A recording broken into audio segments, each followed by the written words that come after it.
creías que era de verdad? Llevo años estudiando el sonido del agua.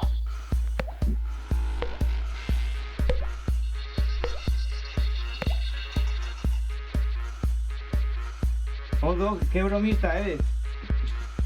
Y que lo digas. ¿Quieres aprender? Atento. Primero, tienes que buscar el lugar adecuado.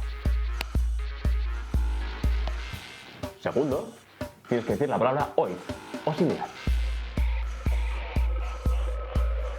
Tercero, combínalo todo.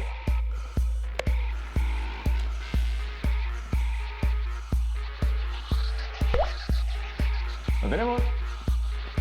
Hay lugares donde el único sonido del agua que pueden escuchar es este.